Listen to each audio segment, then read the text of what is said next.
Hi guys, and welcome to the third video of the Gerard's video email service. I got Bob Brown with me today from McManus Family Vineyards. Bob, thanks for coming. Appreciate it. Great to be here. Thanks for having me. Alright, so we're here today to talk about McManus, obviously. And I'm going to start out with first question. McManus, is that the family name? Are they still the owners? It is. Okay. Ron is a fourth-generation farmer. 70 years they've been growing grapes in the same area. So Ron married Jamie. They're fantastic people. They're in their late 40s and going strong. It's Awesome. Fourth-generation farmers. The grapes, 70 years they've been growing. I don't want to get too much into the detail unless you want me to. No, it's okay. They've been around quite a while, and the brand itself really only since '02. So primarily bulk producers up until then, and then now even more so.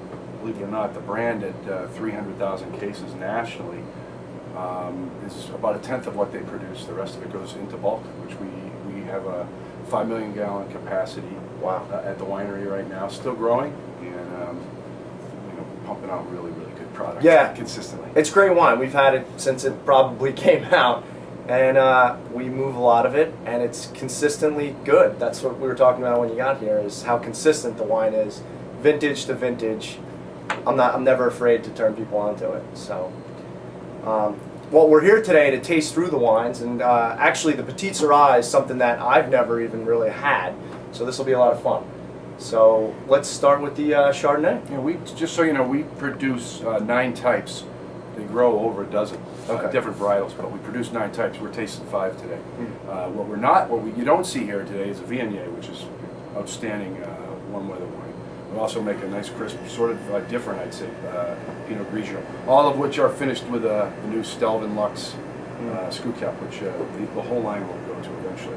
And then we're missing, I guess we're missing Syrah and maybe our Zinfandel on the reds, but that's it. So yeah, we're really proud of these wines.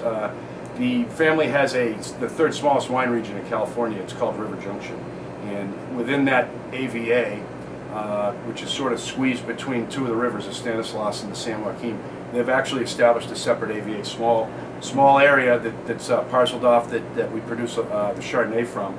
So you will notice that this will say River Junction on it. Right. That's really the only vineyard designate wine we have, but the rest of them are pretty close in terms of where they're coming from also. So, Right. our Chardonnay is 100% Chardonnay. We do oak it. Okay. We probably 3 to 5 months, sort of average. New or French? We use every year it kind of changes. Okay. We're striving to take the oak levels down as the years go on, and I think our 09 will taste an 08 today. I think this might actually be 09. It is 09. 09, yeah. okay, great. Yeah. So huge difference between the 09 and the 08 as there was for the 08 and the 07. So we keep taking the oak down more and more. 100% our own fruit, estate grown, and usually a Best Buy and Food and Wine magazine. We do really well with this nationally. It's our 3rd largest seller, and we don't really have to pay that much attention to it in the sense that it's got a really nice different style to it. Almost French, absolutely. This is pretty cool. I like this. We do put some mallow on this, but probably only about 20% of the final blend goes through malolactic. So you won't. It's not a real oak heavy wine. It's not real buttery necessarily, but it's real crisp. It's just keep this for a second. Delicious here.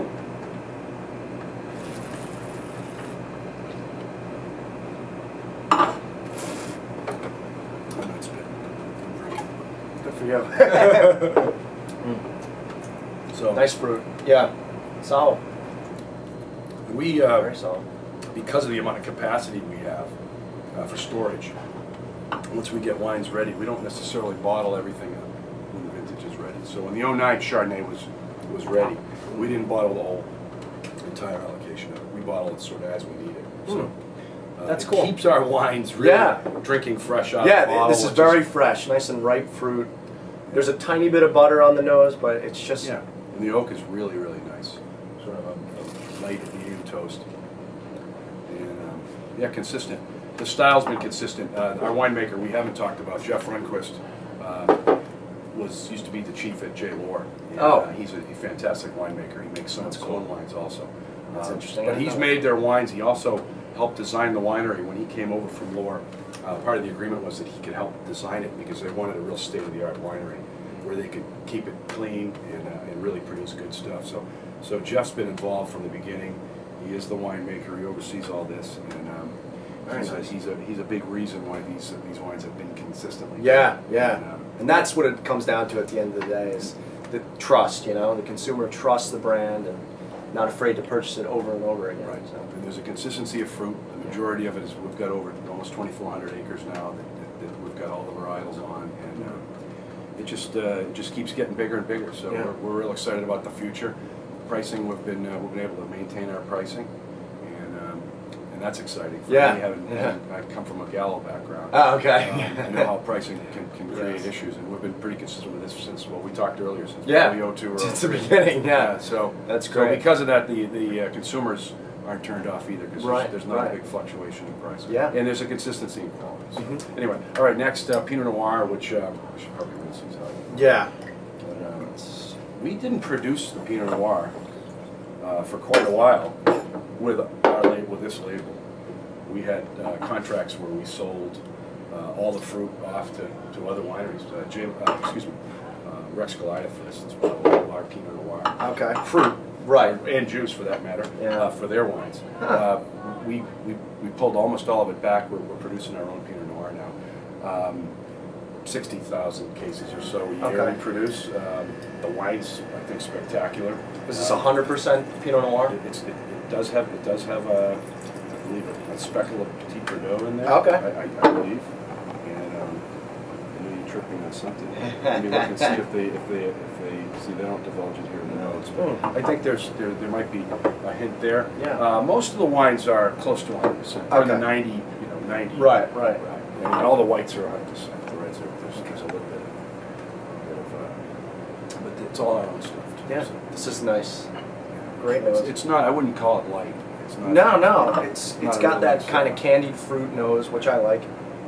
It's that New World Pinot Noir, which consumers are kind of going towards right now.